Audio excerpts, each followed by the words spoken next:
Hey, Blake T. Wild here, and welcome back to The Ultimate Era! If you have been following this transcendental comic experience, you will have noticed that I have gone from loathing to absolutely loving the original Ultimate Marvel Universe. I have changed just like these characters themselves have changed over the course of the stories that have been told, and nowhere else have any bigger changes happened than at this point in Ultimate Peter Parker's life. This is arriving at the cusp of ultimatum in Peter's life. I know we covered Ultimatum a couple months ago, a couple episodes ago, don't remember how long exactly, but we are now catching up to it in Ultimate Spider-Man. We're almost there, and it washes away anything truly good for the young man in his final months of high school at this point. Things were rocky, they're lifting back up, Ultimatum crashes in with the wave, things kind of build themselves back up, things are looking good. Let's work on it, let's get through it together, shall we? Although a lot of this volume is a flashback. Released in 2008, written by Brian Michael Bendis, with art by Stuart Immonen, this is Ultimate Spider-Man: War of the Symbiotes. The story begins in media res as Spider-Man hangs dangling by a chain, unmasked, and the Shocker encircles him in disbelief that this whole time Spider-Man has just been some teenager. He grabs Spidey and demands to know what his name is. Then he presses his shock blaster against Peter's chest and pulls the trigger and demands to tell him a joke. Make fun of how stupid the Shocker is, like he always does. And Peter screams in pain. Flashback time. 2 hours prior, Peter was helping Mary Jane work on her school news report, but Pete just can't help but laugh with excitement. He tells her he just can't believe how good she is at the whole reporter thing, and it's really throwing him off. She tells him to focus because she never laughed when Rhino ripped the butt of his suit open and they showed it on the news. They go again, and when tires squeal and something explodes, the Shocker robs a bank and launches an armored car over the street. Peter tells MJ to record this, and he sighs over having to deal with Herman again. Shocker is kicked in the face by Spider-Man, and the crowd cheers him on as MJ records. Spidey webs up Shocker's hands and tells him to take a good long look at himself in the mirror, because he needs to realize he's a bad villain. Then Shocker launches Spidey from a blast of his belt, and he frees his hands and drives Spider-Man into the pavement. He loads Spider-Man into his getaway van, and then speeds away, leaving MJ standing alone in a ruined street in Queens. And back in the present, Shocker continues to torture Spider-Man. He assures Spidey that he will kill him, and no one will ever find his body. And then he asks Spider-Man if he thinks that's funny too. Earlier, back at the scene of the crime, the police have cordoned off the street, and MJ runs away in shock as she calls Kitty to meet up with her. Kitty arrives, and they watch the recording as MJ panics because she doesn't want to show the police, lest they figure out who Spider-Man is. Kitty suggests contacting Johnny Storm because the FF might have a database or something they can use, and Kitty tries to call him, but no one picks up. So Kitty tells her that they have nothing else to do but go to the cops. And later, at the 103rd Precinct, the successor to the deceased Jean DeWolf, Captain Frank Quaid, speaks to an officer in the lobby before he heads into the locker room to catch a break. And then Kitty phases through the wall, and he draws his gun on her. She calms him down by explaining who she is and that her friend Logan, James Howlett, sent her to meet with Quaid because he said Frank could help the kids. She explains that she's here about Shocker and Spider-Man, and that she has footage of the event, but Spider-Man has to keep his mask on. Kitty hands him the memory card and asks if Frank can help him. Frank says he'll do what he can, and Kitty tells him that when they do figure out where Spider-Man is, to let her go in and take care of Shocker for them. Frank says there's no way he's letting her do that, but Kitty phases through him to show that she can't be physically hurt, and then she starts to tear up and tells him that Spider-Man is a hero, and he deserves all the help he can get. Back at the warehouse, Shocker explains that Spider-Man owes him hundreds of thousands of dollars for everything he's putting him through, not including the legal bills. Spider-Man screams and asks what the hell Shocker really thinks is gonna happen here. And Shocker holds his blaster up and tells the young man that he expects to get what he deserves. Then he asks if Spider-Man realizes that he invented these blasters. Peter shouts that he should do something worthwhile with them instead of this. Shocker slams him across the head with the gun and tells Spider-Man to shut the hell up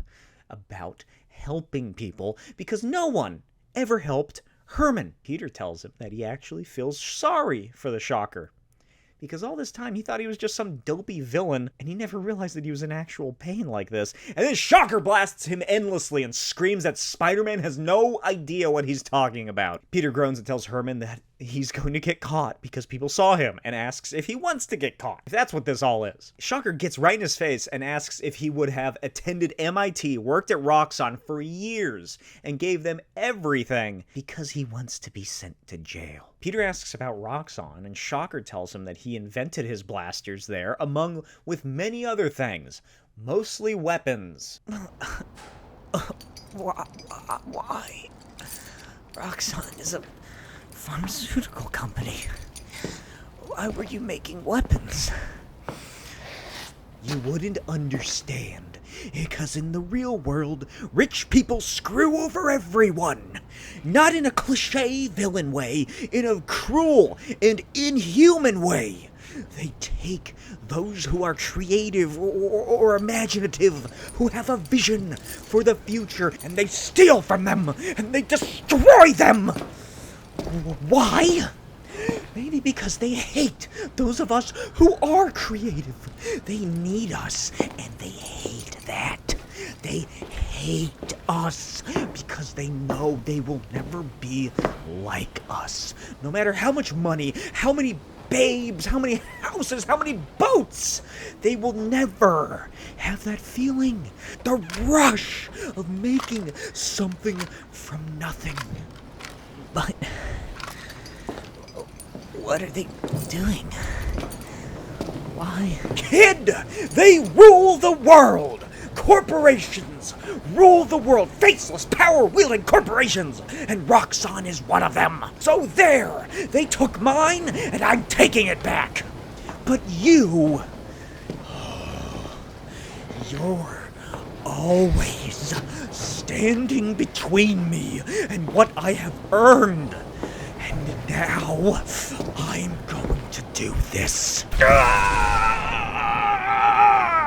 Spider-Man writhes in pain and propels himself at the Shocker, knocking his blaster out of hand, and it shoots upward into a beam and crashes Peter to the floor. Shocker lunges for the gun when dozens of flashlights rain in from the windows, and Peter slams Shocker away and prepares to bash his face in when Kitty stops him. She runs over and he pants like a rabid dog and tells her he wasn't. She asks if he's sure. She helps him get his mask on as Kitty reveals that the investigative reporter Mary Jane Watson helped she and the police find him. Then Captain Frank Quaid and the NYPD storm the building. Kitty escorts Peter past them, and Frank Quaid tells the cops to stand down because they got the bad guy. The Shocker then lies unconscious as the police take control of the dockside warehouse. A few weeks later, in Central Park, Eddie Brock sits on a bench and speaks to an elderly woman about the hardships he's gone through in life. How he used to be a talented, promising college student at Empire State. He tells her about his father, about the symbiote cure for cancer, about Spider-Man, and who he really is.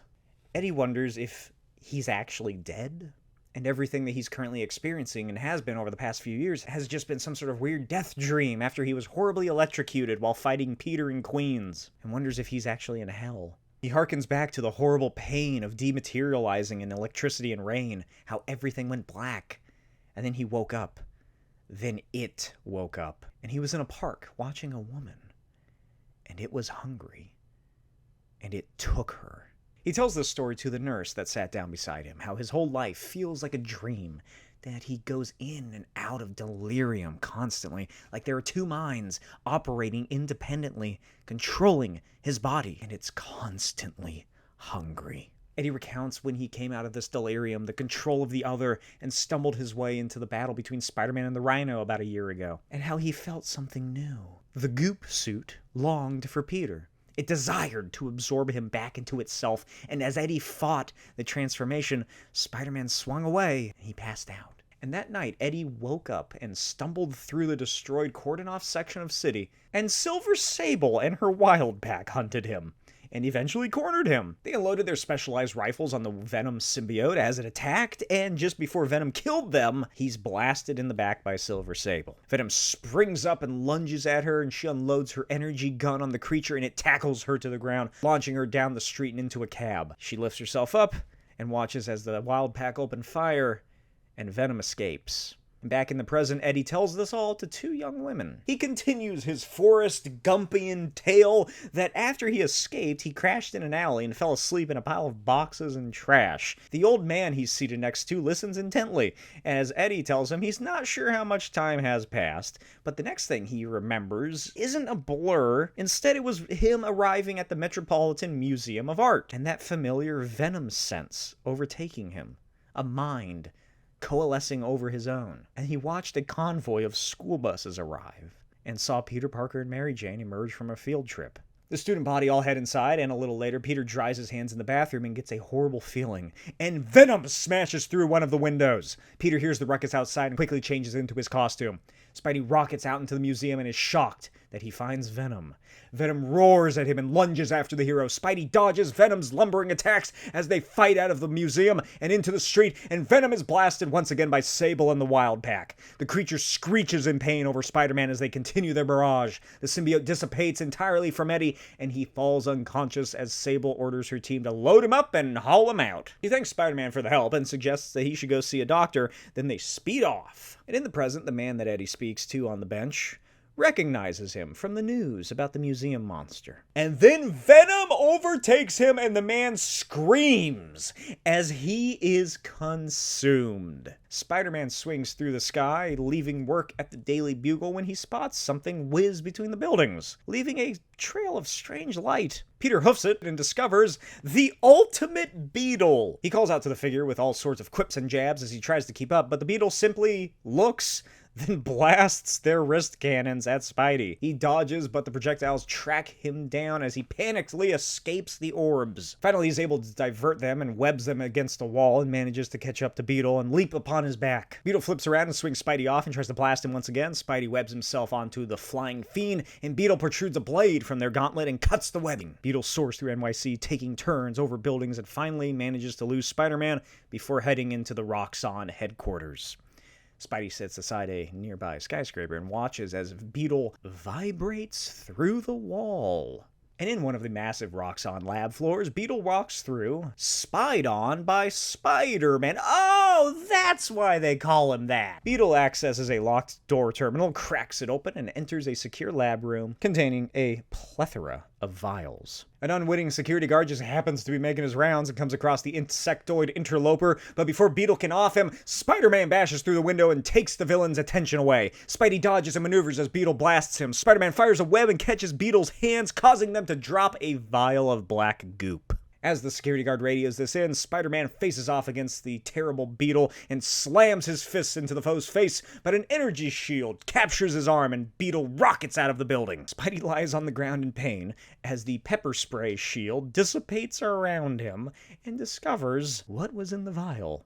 Then the security rush in and he swings out into the night. The following day at the Daily Bugle, Peter uses the company telephone to talk to his girlfriend as he tries to do some research on the Beetle. He notes that every time he Googles Roxxon, Latveria tends to show up. Then someone calls out that he's getting a call and he switches it over, and Nick Fury orders him to meet on the roof. Peter finds Nick up top with a chopper and demands to know what the hell this is all about. Fury asks him if the Beetle guy said anything to Peter last night when he was kicking Spider-Man's ass. Peter notes that it was a draw, and no, he did not say anything, although it was pretty creepy. Fury reveals to his little protege project that he doesn't know exactly what the situation is, only that it involves Latveria, meaning that Peter needs to stay the hell out of it because this could be an international incident. Peter reluctantly agrees and walks back to the stairwell. Then the S.H.I.E.L.D. pilot asks Fury if he really believes that Spider-Man will behave, and Fury smirks and tells him there's not a chance.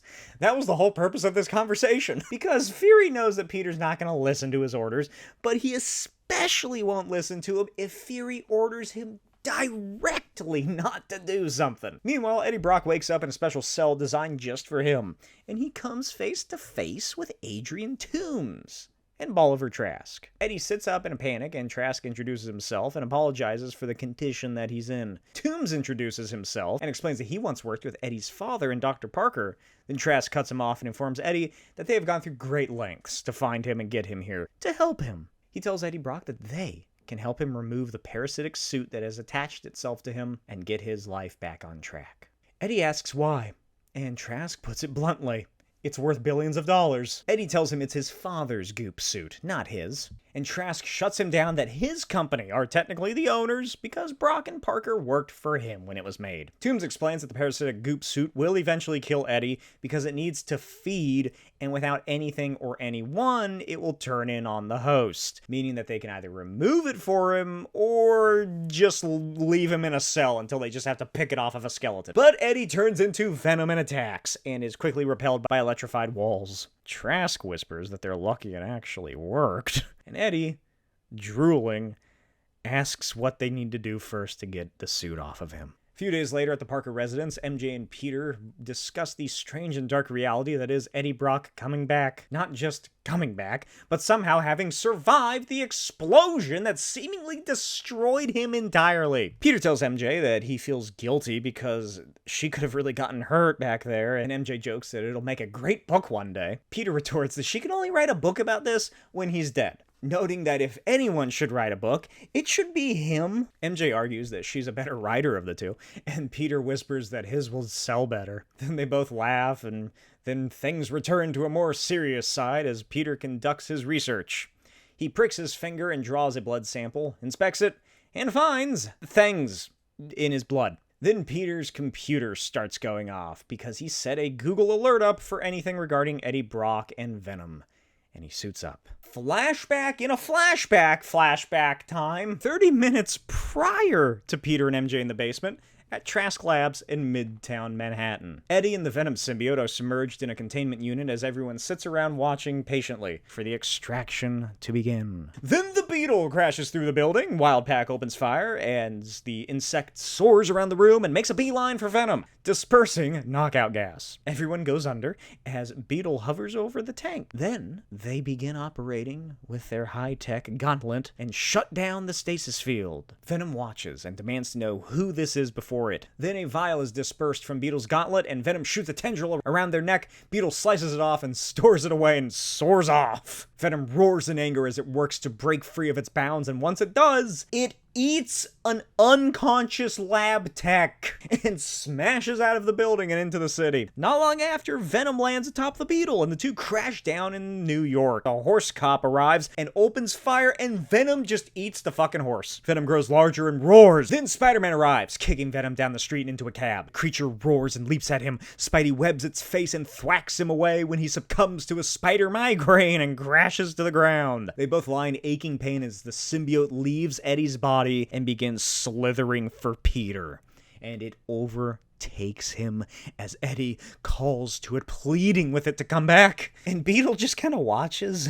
And Peter is once again encased by the symbiote. The symbiote then attacks Beetle, launches them away as Peter tries to control it. Eddie cries for the goop suit, and the Wild Pack then arrive and begin a strafing run. Peter's shot by energy weapons and succumbs to the attacks. Sable races after, and Spider-Man rockets back out and into the chopper and crashes it to the ground as the Ultimates arrive alongside S.H.I.E.L.D. and Fury. Iron Man blasts the Venom symbiote as it grows larger and larger. Cap launches his shield, but Venom catches it. Then it throws Cap away as Fury calls in Thor to strike down amongst this devil. Meanwhile, Eddie continues to shout and cry out and screams that this is what Parker deserves as Fury orders Thor to finally hit it with some good god stuff. Thor launches himself into the sky as a torrential downpour begins, and Venom is hit with a titanic bolt of lightning. It grows into a bulbous, bubbling monstrosity, roaring out in pain and anger. Then Peter wakes up in his bedroom at 11:44 a.m., and Aunt May stands in his doorway, pausing her Saturday cleaning regimen, and asks when the hell he went to bed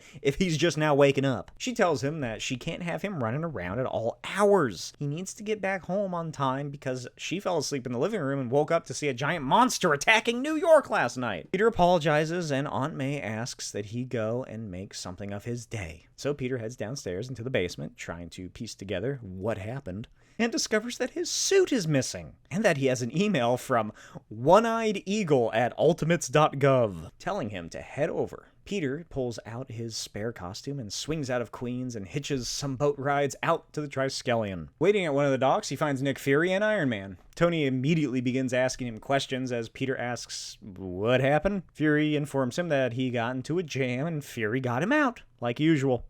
Iron Man assures him that the goo got ripped off of him pretty good by Thor, and they did a bioscan, and he's normal as he was. Peter asks if they drugged Aunt May when they took him home, and Fury tells him it wasn't that much. Then Peter asks what happened to Eddie Brock, the guy who had the goop suit, you know? Fury tells him that they lost the kid in the crowd, but they do have the Venom symbiote in their containment. Peter pleads with them to please destroy the fucking thing. Fury says no can do, because there's something to it. Peter's father and Brock were onto something. It's a bioweapon that needs to be poked and prodded and studied and tested, of course. Because this is Fury's MO, is to just hold on to all of these horrible things in case he can use them. Peter screams that his dad was trying to cure cancer, not make a weapon. Fury reminds him that countries are fighting for this goddamn thing. Huge corporations are hiring mercenaries for it. And as far as he's concerned, Richard Parker may have started a new world war. Okay, so this volume is just very annoying for me to try and place in the timeline when these events are taking place.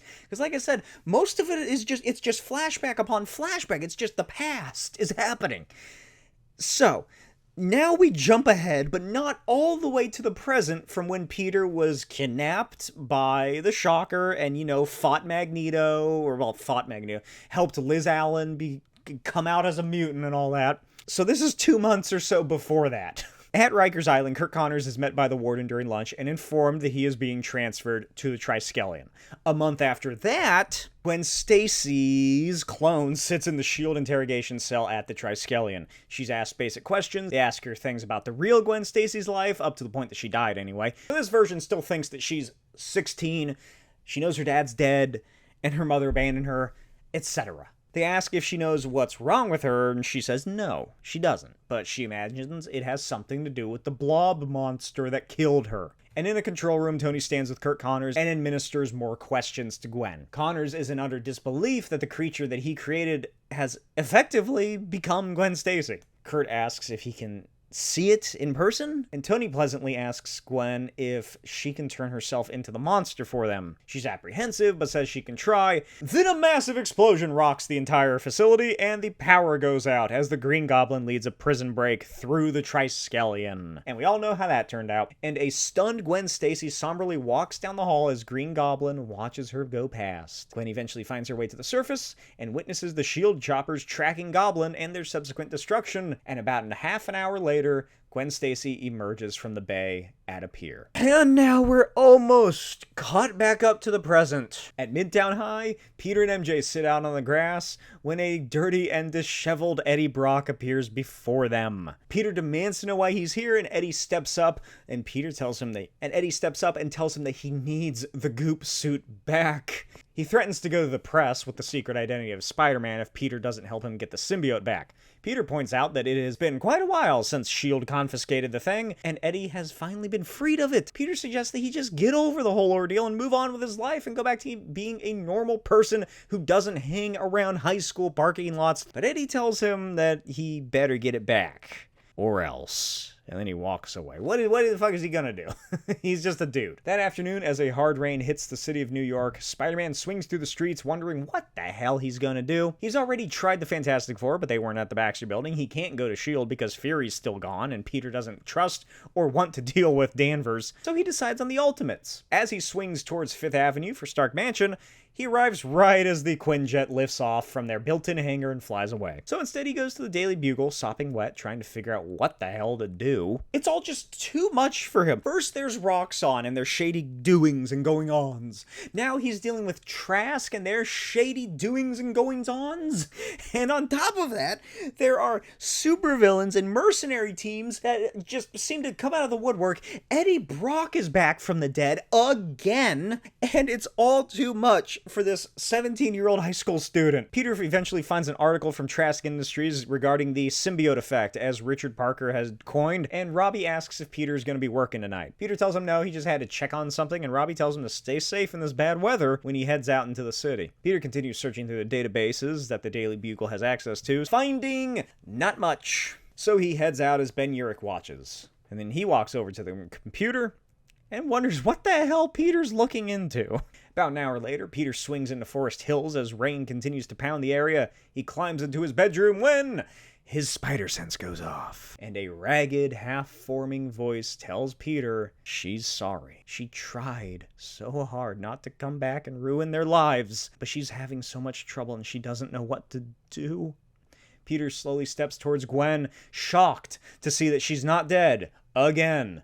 Gwen apologizes again for coming here and ruining everything, but she needs help. She weakly turns her head to Peter, and her face shifts from Carnage to Gwen, and her voice once again returns to normal. She tells him what happened at the Triskelion, how S.H.I.E.L.D. experimented on her, questioned her, the explosion and her escape, how she tried and fought herself to stay away, but it was just all so overbearing and she couldn't control herself anymore, and she thought that Peter could help. Then someone rings the doorbell. Who is it? It's Eddie Brock, ma'am. I'm a friend of Peter's. Peter isn't here. Actually, I think he is. Can I come in? You're Eddie Brock Jr. Yes, ma'am. Do you have any special powers or something, Eddie? What? No, ma'am. I don't. Do you have a gun? What? No, ma'am, I don't. Then you should leave right now and never come back. May holds Eddie at gunpoint and orders him off of her porch. Then Eddie whips his hand up and steals the gun and is immediately webbed by Peter. Spider-Man swings onto the scene and launches Eddie through their porch. Then he grabs him by the collar and leaps away. And May's heart beats too quickly. She gasps for breath, falling against the stairs when two men arrive at her door. Elsewhere in the industrial part of Queens, Peter slams Eddie down to the ground in a mass of webbing when Gwen arrives behind them. Eddie screams that Peter got everything, and he has nothing. Peter screams back that Eddie is sick and needs help. Gwen slowly steps up behind him, and Peter's spider sense goes off, and she shifts into Carnage. Eddie reaches his hand out, and the remnants of the symbiotic goop in his body beckon to the Carnage symbiote.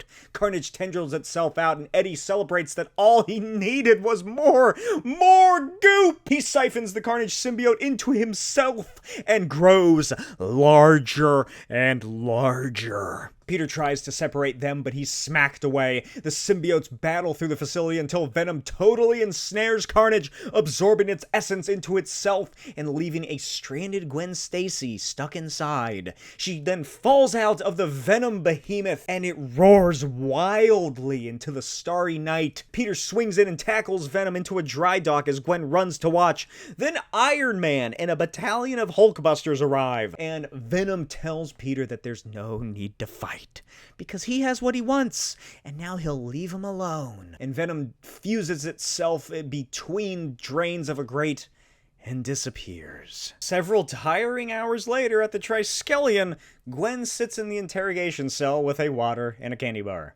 Tony Stark explains to May and Peter that on every imaginable level, she is Gwen Stacy, the girl that died on that fateful night. Tony explains that the symbiote somehow absorbed her very essence, and her DNA and genetic code, sequence, cells, everything! Then the symbiote just totally abandoned this newly formed body and has left it totally clean. She's a normal teenage girl now. An exact molecular copy. Sort of Theseus's ship question to everybody else by asking, who are they to say that she's not really Gwen Stacy if literally everything about her is Gwen Stacy? Peter excitedly hugs Tony, and Tony notes that Gwen is healthier than he is. Then the fun police arrive.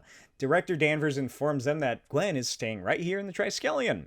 Tony stands up for Peter and tells Carol that he can handle this and reminds her of how much Spider-Man has done for S.H.I.E.L.D., the country, and its people. Peter tells her that Gwen deserves the life that she lost. Danvers begins that she knows far too much when Tony marches over, sternly tells Danvers that the kid and his family have had a very rough time. The Parkers will keep an eye on her, and anything happens, they'll contact S.H.I.E.L.D., but Gwen Stacy is going home with them. Carol reluctantly agrees, and Peter asks what they're going to do about Eddie Brock and the Roxxon and Trask situations.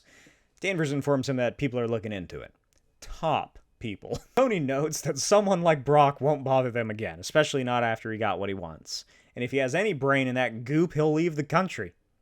And in the cell, Gwen asks if anyone is still there. And finally, in the present, a bit past when Peter was kidnapped by the Shocker, and, just after the Amazing Friends and the whole mecha baby burning. Stuff like that, Eddie sits in the bench at Central Park on yet another bright, sunny autumn day. A middle-aged man saunters up and takes a seat, noting how beautiful this November weather is, lamenting the impending winter. The man asks if he's okay, and Eddie begins his whole psychotic spiel, just as he did for his previous victims. And the Venom symbiote cascades out of his body and prepares to devour the man when the man activates a gauntlet beneath his sleeve and absorbs the symbiote completely. Then he activates his armor and flies back to Latveria, radioing in that the package is finally secured. The end. I hope you enjoyed. Let me know what you thought in the comments below of this exciting volume and very confusing volume of Ultimate Spider-Man. I really dig this volume. It's another great addition to the story, especially since it's an adaptation of the Ultimate Spider-Man video game, which I feel like is a reason that it kind of has some confusing elements in terms of when the fuck anything of this is happening. I thought I had it in my chronology list, my very detailed Google Doc of the timeline of the Ultimate Marvel Universe, but I realized as I was recording this that I still needed to figure some stuff out. So I think now I got it. But that video game is one that I desperately need to play. Maybe after I finish the Marvel's Spider-Man video game, I'll get around to doing that one. And I think we can all agree that the best part of this volume is Gwen Stacy returning. She finally makes a grand return to the Marvel Ultimate Spider-Man cast.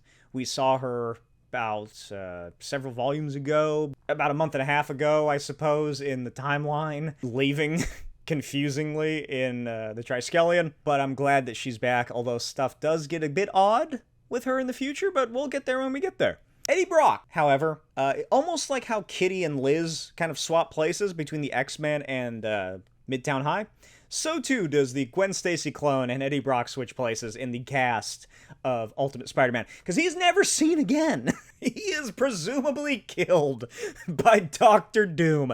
Dr. Doom, at this point, I would like to remind you, is Mary Storm, masquerading as Dr. Doom, because Victor Von Doom is trapped in an alternate reality full of zombies.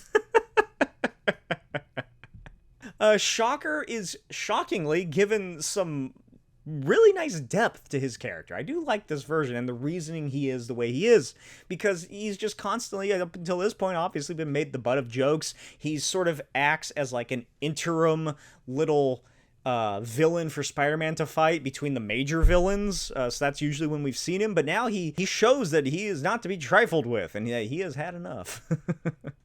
He becomes that kind of villain that everyone loves in the MCU, I think. The one who is actually right about the reasons that he's doing this and his sort of worldview. Ultimate Venom. I feel like I might have said it before, but I can't remember. Best version of Venom out of all of them. Because, at least for me, I hate wisecracking, weird jokes Venom. I get that he's supposed to be the evil version of Spider-Man and all, but that doesn't work for me. I don't like it. Miguel O'Hara is a better evil Spider-Man than mainstream Venom is. I realized, writing the script for this, that I prefer a version of Venom that doesn't actually exist.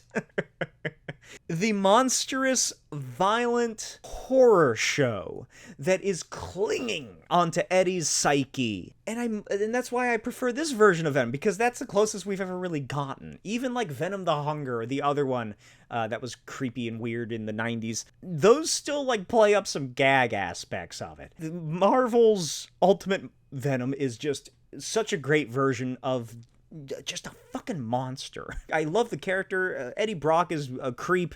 The design looks great. You know, it's more informed by what they originally wanted Venom to wanted Carnage to look like, more flowy and wavy and goopy.